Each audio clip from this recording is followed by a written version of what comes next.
For anyone paying attention, there comes a moment, quiet, subtle, almost uncomfortable, when you realize that what's happening around us doesn't feel new at all.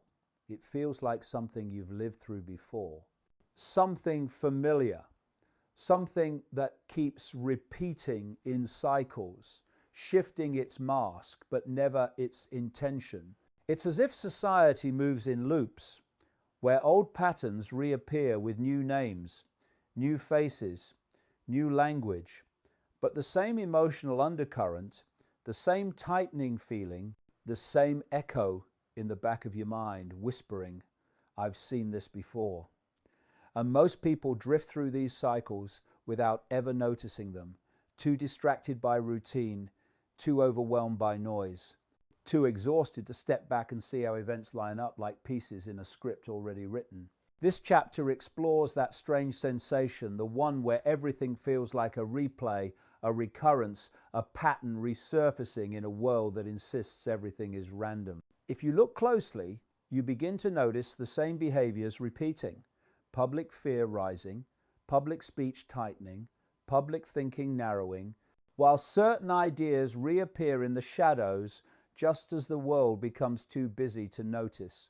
It doesn't matter the decade, the country, or the technology, there is always a moment where society begins drifting toward a familiar emotional climate, one where people talk less, question less, and follow more, believing they're choosing freely while quietly sinking into the same rhythm as before. And when you mention this to people, when you say, "Can't you see the resemblance?" they often look confused because to them, life comes in isolated incidents, not in patterns. But for the few who pay attention, the repetition is unmistakable. You start seeing how public debates repeat themselves, how the same kinds of people rise to influence, how the same conflicts re-emerge, and how the same pressures silence conversations people once had openly. When you connect these dots, not in fear but in clarity, you begin to understand that societies don't just evolve, they cycle. They bend, return, twist, and loop back into old shapes hidden underneath new appearances. And the reason most people can't see this is because the pace of life has become so overwhelming that there's no room left for reflection. Everything is instant, loud, and chaotic, leaving no silence for people to step back and notice that the world is repeating itself. So when someone says, "It's starting again," they're not talking about a single event. They're talking about a recurring momentum, a feeling beneath the surface that humanity has been here before. History doesn't repeat word for word, but it rhymes in ways too precise to ignore. And recognizing these patterns isn't paranoia, it's awareness. Awareness that the present often disguises the past. Awareness that society follows emotional patterns more than political ones. And awareness that the cycle only breaks when people finally decide to see it. This chapter begins with that recognition, the courage to admit that what feels familiar is familiar, and that the world moves in loops until enough minds awaken to break the circle. If chapter 1 reveals the pattern repeating, then chapter 2 traces the quiet shift happening inside people's minds, a slow erosion so subtle that most never notice it taking place. It doesn't happen through force or loud commands, it happens through gentle pressure, soft corrections, and a constant background hum telling you what can be said, what cannot be said, what should be believed, and what must never be questioned. Over time, the boundaries of acceptable thought tighten, not with chains, but with raised eyebrows, social fear, cultural pressure, and the silent threat of being judged or isolated. People don't stop thinking freely all at once. They stop one small piece at a time, trimming away the uncomfortable parts of their curiosity until only the safe, approved version of themselves remains. And the strange part is that most people believe they're changing on their own, unaware of the invisible tug guiding them toward conformity. This chapter explores how societies don't lose independence in a sudden collapse, but through a steady, almost unnoticeable narrowing of expression. First, a controversial idea becomes impolite. Then impolite becomes inappropriate. Then inappropriate becomes unacceptable. Then unacceptable becomes dangerous. And before people even realize the shift, they've learned to censor themselves before anyone else needs to. This is how independent thought slowly erodes, not by force, but by conditioning. People begin asking themselves, is it worth saying this? Will people misunderstand? Will I lose something if I speak openly? And once those questions become automatic, independent thought becomes optional, something people set aside to preserve comfort. The most powerful control never announces itself. It hides in the tiny adjustments people make to avoid discomfort. And in a world that grows louder every year, where judgment is instant and unforgiving, the safest place becomes silence. But silence has a cost. When nobody speaks freely, nobody thinks freely. When fear of being wrong outweighs the desire to understand, ideas shrink. When people talk only in approved phrases, curiosity dies.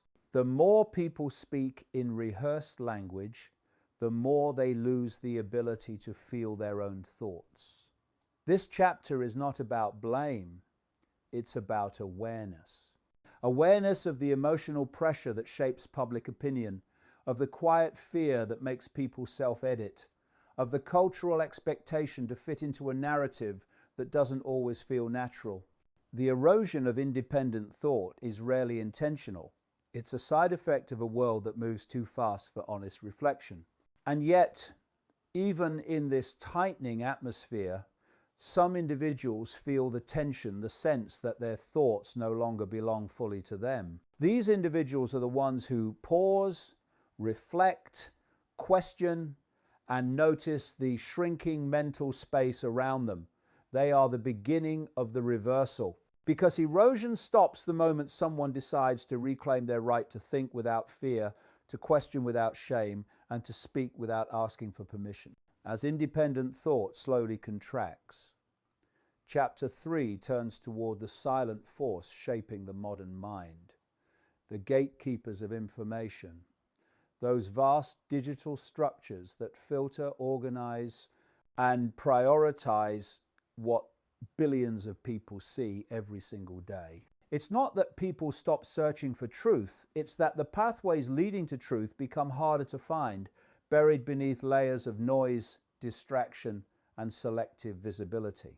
And the strange thing is that most people believe they are more informed than ever, proudly scrolling through endless streams of updates, unaware that their window into reality is framed by an unseen architecture designed to show some things brightly while pushing others into darkness. This chapter explores how information control rarely appears as censorship. Instead, it appears as convenience. People stop questioning the source because the source is fast, easy, familiar. The algorithms, the feeds, the trending topics, all of it feels natural, neutral, almost invisible. But the quiet truth is that when a few digital systems decide what rises and what sinks, what spreads and what disappears, the boundaries of public perception can be shaped without anyone noticing the hands that shape it. And because the world moves at a speed too fast for deep reflection, people accept the information they receive as if it were the full picture, forgetting that every picture depends on what is included and what is left out. In this symbolic narrative, the gatekeepers are not villains. They are mirrors of a society that traded depth for speed, understanding for convenience, and reflection for entertainment. But the consequence of that trade is profound. When a single click can amplify or erase a thought, the entire landscape of human understanding becomes vulnerable to distortion.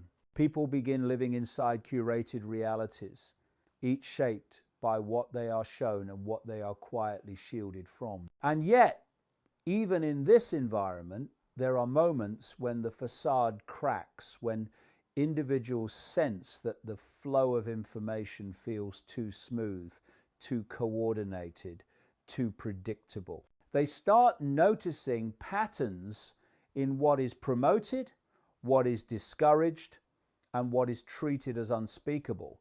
These individuals, the ones who look beyond the surface, begin to understand that perception is not only shaped by what they think, but by what they are allowed or encouraged to think about. This chapter examines how easy it is for entire populations to be guided not by force, but by selective exposure.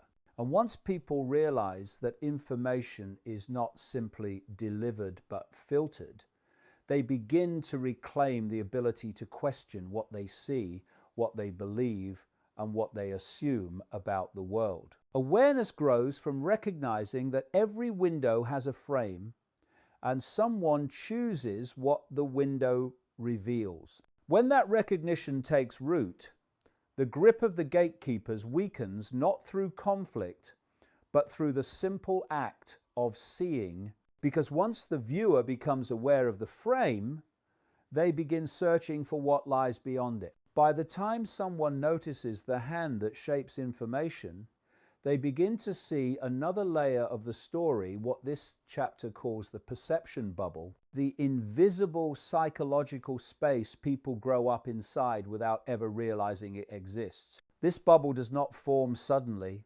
It grows slowly from childhood onward, shaped not only by what we're taught, but by what we're subtly discouraged from questioning. Children absorb the beliefs of their parents without knowing they're absorbing anything. They enter educational systems that present a specific version of the world, not out of malice, but out of tradition, repetition, and structure.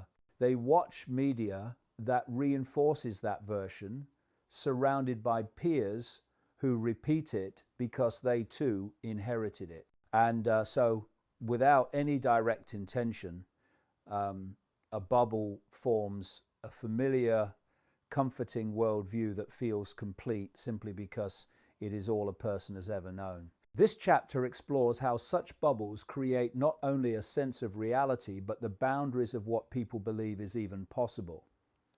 Within the bubble, certain ideas feel normal, acceptable, respectable. Other ideas feel strange, uncomfortable, even threatening, not because they are dangerous, but because they exist outside the fence of familiarity. And when a belief falls outside this fence, the instinctive reaction of the bubble is not curiosity, but rejection. This is why people laugh at ideas they've never studied, dismiss perspectives they've never heard, and mock questions they've never asked. The bubble protects itself by making the unfamiliar seem absurd. And the irony is that most people mistake this for independent thinking, when in truth it is simply inherited thinking repeating itself. This chapter examines how the bubble is reinforced by every part of society: education, media, traditions, peer pressure, and the quiet expectation to fit in and think normally. Not because people are weak, but because humans are social creatures who fear isolation more than they fear ignorance. And yet, within every bubble, there are always a few who feel a strange pressure, an emotional tension that whispers something doesn't add up. These individuals sense that their thoughts are colliding with the walls of the bubble, pushing against boundaries they didn't know were there. They begin to ask questions not to rebel, but because they can no longer pretend, the bubble holds every piece of truth. This chapter follows those individuals as they test the edge of their perceptions, discovering that outside the familiar lies not chaos, but clarity. Because once someone steps even a single inch outside the bubble, they realize it was never protecting them, it was containing them. And the moment that realization settles in, the world expands. They no longer see ideas as acceptable or unacceptable, normal or crazy. They see them as possibilities. And in a world built on inherited beliefs, possibility is the first step toward awakening. Once a person begins stepping beyond the perception bubble, they quickly notice something they were too distracted to see before. The constant battle for their attention, a war fought not with weapons but with noise, stimulation, and endless demands on the human mind. This chapter unpacks that silent conflict, the invisible competition among countless forces trying to occupy the inner space where thoughts are formed and decisions are made. In a world overflowing with notifications, headlines, entertainment, outrage, trends, and crises, attention becomes the most valuable currency, and those who control attention shape the rhythm of society itself. But the tragedy is that most people do not realize their attention is being fought over. They simply feel tired, scattered, overwhelmed, and strangely empty, unaware that their mental energy is being drained by 1,000 tiny hooks pulling them in different directions. The more distracted people become, the less they question, the less they observe, the less they reflect. And a mind without reflection becomes easy to guide, not through force, but through exhaustion. This chapter explores how distraction acts like a smokescreen, hiding deeper issues beneath layers of surface stimulation. People scroll endlessly, not because they lack intelligence, but because their minds are starved for quiet that modern life refuses to give them. And in this noise, the most important questions remain unasked. Why do I think this? Why do I feel this way? Why did I believe that without checking? These questions require stillness, and stillness is what distraction steals. The hidden war for attention is not about controlling minds directly. It's about filling them so completely that there's no space left for self-directed thought. And when people lose that space, they begin reacting instead of choosing, absorbing instead of questioning, accepting instead of understanding. Yet within this overwhelming stream of noise, a few individuals begin to sense the weight of their own fatigue, an inner signal urging them to reclaim their focus.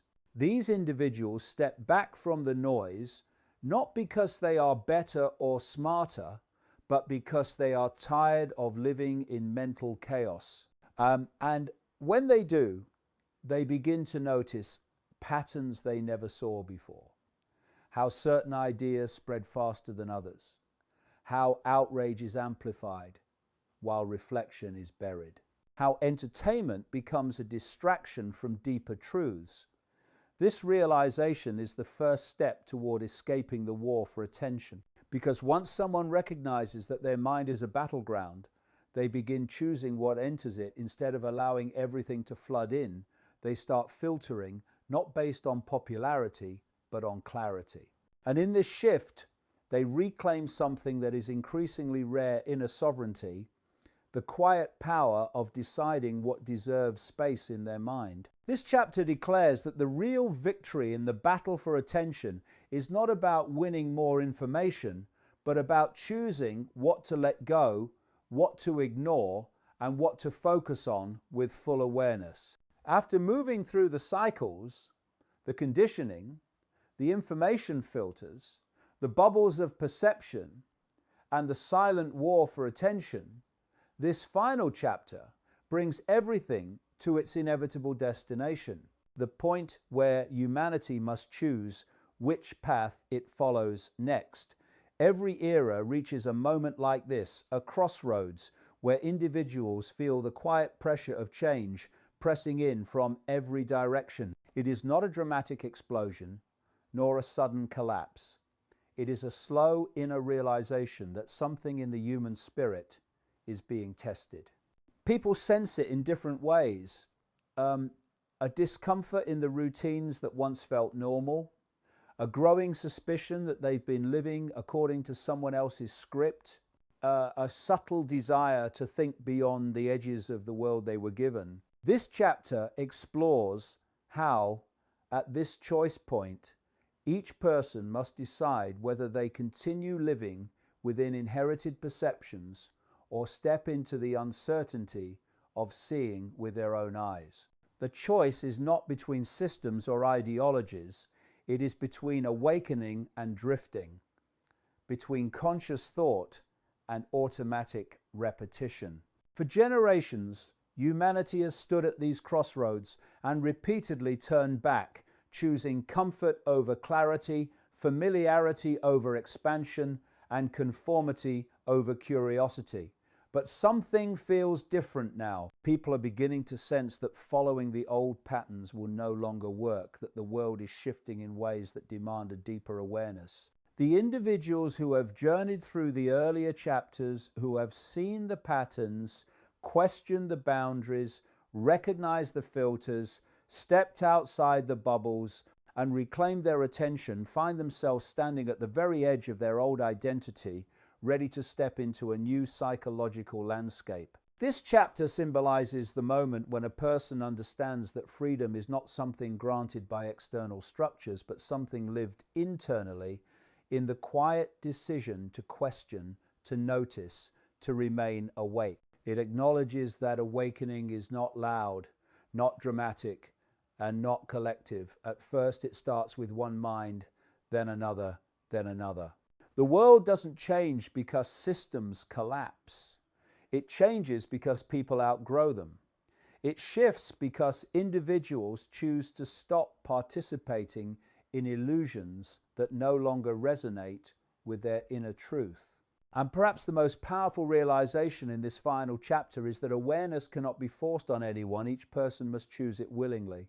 Some will remain in their bubbles, feeling safe in the familiar. Others will take the courageous step into a broader, quieter, more honest view of reality.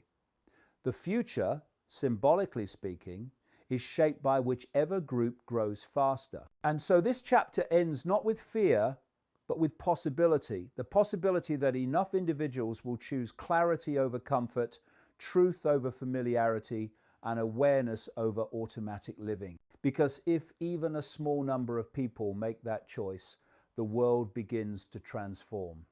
If you found meaning in this journey, make sure to subscribe so you don't miss what comes next.